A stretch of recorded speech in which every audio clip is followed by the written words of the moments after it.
Olivia mencibir dan berkata, "Kalau begitu, kita masih bisa mengutuk Aman Ramovic dan memaksanya untuk membayar pensiun lagi, atau kita akan mengumumkan berita bahwa dia menyiksa putri kerajaan sampai mati." Saya pikir, saat itu, bagaimana mungkin dia tidak memberikan 500 miliar euro lagi kan? Lagi pula, tidak mudah bagi keluarga kerajaan untuk membesarkan Sofia, dan masuk akal bagiku untuk meminta kompensasi 500 miliar euro darinya. Richard memandang putrinya, mengacungkan jempol, dan memuji, "Olivia, kamu benar-benar jenius dunia. Ketika Anda mewarisi tahta, keluarga kerajaan pasti akan mengantarkan percepatan pembangunan." Olivia mengangguk dan berkata dengan suara dingin, "Dengan berita pernikahan saya dengan William, seluruh Eropa prihatin. Banyak keluarga kerajaan dan bangsawan Eropa lainnya, kaya dan berkuasa, datang untuk menghadiri pernikahan kami berdua. Awalnya saya tidak bermaksud mengundang Aman Ramovic, preman yang tidak bisa naik ke atas panggung. Tetapi karena Sofia ada di sini, maka saya mungkin juga mengundangnya. Pada saat pernikahan selesai, saya akan membiarkannya membawanya pergi jauh." Richard tertawa, "Aman Ramovic suka menghadiri pesta bangsawan Eropa. Anda meneleponnya sekarang dan dia akan terbang dari St. Petersburg malam ini." Olivia mengangguk dan berkata dengan senyum dingin, "Aku akan meneleponnya sebentar lagi." Setelah mengatakan itu, dia menambahkan, "Omong-omong ayah, saya pikir setelah pernikahan saya, tidak perlu membiarkan wanita tua itu terus berlama-lama. Lalu mari beritahu dokter dan diam-diam mengeluarkan semua tabung." Kecepatan Concorde lebih cepat dari kecepatan rotasi bumi. Ketika Tama dan Sofia naik ke pesawat, hari sudah malam di sana. Tetapi setelah 4 jam penerbangan, ketika mereka tiba di kota Oslo, hari sudah senja di Eropa Utara. Segera setelah mendarat di ujung landasan, pesawat dipandu oleh kendaraan pemandu darat sampai ke hanggar di ujung bandara. Saat pesawat masih dalam tahap taxiing, Sofia mendengar pesan suara yang ditinggalkan Olivia untuknya. Meskipun Olivia tidak menyelesaikan kata-katanya, Sofia masih mendengar kemarahan dan ancaman yang kuat dalam kata-katanya.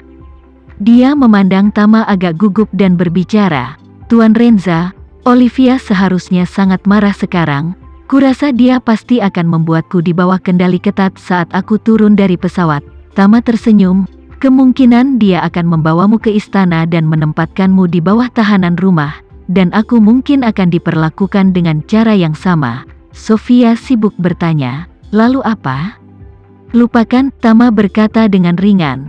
"Karena kita telah datang jauh-jauh ke sini, tentu saja kita harus diperlakukan sebagai tamu. Ini adalah kesopanan. Semuanya akan dibahas ketika kita sampai di istana." Ketika Sofia melihat bahwa Tama sudah siap, dia segera merasa lega, dan kemudian bertanya kepadanya, "Tuan Renza, lalu bagaimana aku harus mengenalkanmu pada Olivia?" Tama tersenyum, "Katakan saja aku adik Martin karena Martin belum mewujudkan pernikahannya denganmu. Menurut aturan Indonesia kami, hal semacam ini kembali ke keluarga ibumu untuk menghadiri pernikahan. Tidak nyaman bagi Martin untuk berpartisipasi secara langsung, jadi kali ini keluarga Renza mengatur agar saya mengawal sepanjang jalan." "Oke." Sofia mengangguk dengan lembut dan bertanya lagi, "Kalau begitu, apakah namamu perlu dielakkan?" Tama menggelengkan kepalanya dan dengan santai tertawa, "Tidak perlu. Untuk pertama kalinya dalam hidupku aku datang ke Eropa Utara. Tentu saja aku ingin datang secara terbuka dan jujur." Pada saat ini di hanggar, mengenakan gaun Chanel, berpakaian Olivia yang sangat halus, memegang lengan seorang pria muda, menyaksikan Concorde semakin dekat. Pemuda kulit putih itu adalah putra tertua dari keluarga agunan Rothschild, William Rothschild. Keluarga William berakar di Denmark, di seberang laut dari 4 negara Eropa Utara. Selama bertahun-tahun, keluarga William telah berharap untuk bergabung dengan cincin kedua dari tangga keluarga Rothschild, sehingga telah menyembunyikan cahayanya dan menunggu. Dalam keluarga Rothschild, struktur keseluruhan mirip dengan keluarga Renza, tetapi pada akhir eksekusi yang sebenarnya, jauh lebih rumit daripada keluarga Renza. Rothschild adalah keluarga kapitalis tua, mereka sendiri terlibat dalam keuangan untuk membuka bank untuk memulai, sehingga alokasi sumber daya internal sangat ketat. Garis hidup keluarga ada di tangan keluarga inti di Amerika Serikat, dan keluarga inti membedakan antara penjatahan sumber daya keluarga yang berbeda melalui praktik penilaian-penilaian untuk keluarga lain. Keluarga tingkat kedua, sumber daya tahunan dari keluarga inti, 2 atau 3 kali lebih tinggi dari tingkat ketiga. Jadi setiap keluarga tingkat kedua dan ketiga memotong kepala mereka untuk memanjat, dan puncak keluarga tingkat pertama, dan harus melakukan segala yang mungkin untuk menstabilkan posisi mereka, dan tidak dapat dibandingkan dengan keluarga lain ke bawah. Oleh karena itu, persaingan internal yang kuat ini, dalam keluarga Rothschild hambatan internal secara keseluruhan sangat kuat, semua berjuang untuk mencapai tangga internal, itu bukanlah tugas yang mudah. Keluarga William dalam beberapa tahun terakhir telah berusaha melakukan segala kemungkinan untuk meningkatkan bobot peringkat mereka sendiri. Selama periode baru-baru ini, melalui saluran mereka sendiri, mereka mengetahui berita tentang penyakit kritis Ratu Nordik. Menyadari bahwa Olivia muda, akan segera menjadi permaisuri termuda di Eropa Utara dan bahkan seluruh Eropa, mereka segera bernegosiasi dengan keluarga kerajaan Nordik, berharap untuk mencapai persatuan pernikahan. Tapi Olivia sudah lama dijual. Banyak orang kaya di Eropa, pada kenyataannya, menyadari bahwa dia akan menjadi seorang permaisuri, sehingga banyak dari mereka berharap untuk menikahinya. Seluruh Eropa sendiri memiliki gagasan yang kuat tentang kekuasaan dan bangsawan serta residu feodal. Hampir semua orang percaya bahwa dalam royalti, bangsawan lebih unggul. Mereka yang tidak memiliki gelar bangsawan, jika Anda dapat menikahi ratu, akan segera dinobatkan sebagai pangeran, pada saat yang sama oleh para adipati, yang setara dengan peningkatan instan kelas di seberang.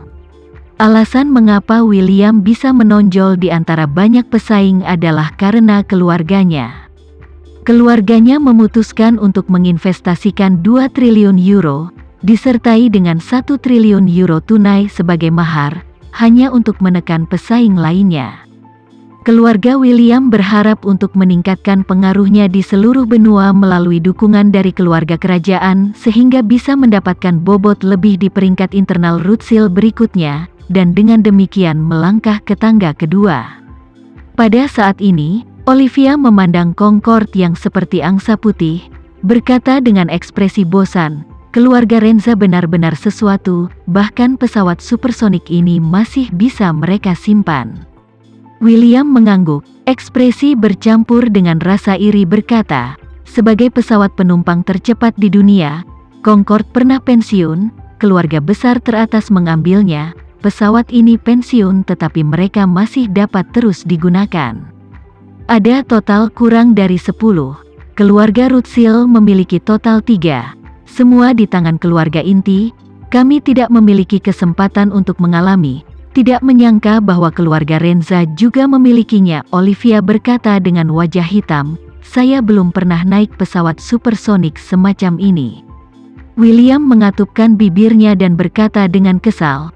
Aku juga belum pernah ke salah satunya. Aku mendengar bahwa keluarga Renza telah menderita kerugian besar kali ini. Aku ingin tahu apakah mereka bersedia menjual pesawat ini dengan harga murah. Jika mereka, aku akan membelinya. Pada saat ini, pesawat perlahan-lahan masuk ke hanggar, lalu palka terbuka, dan Sofia, ditemani oleh Tama, berjalan menuruni tangga spiral. Di bawah tangga spiral, Olivia memandang Sofia dengan senyum dingin di wajahnya.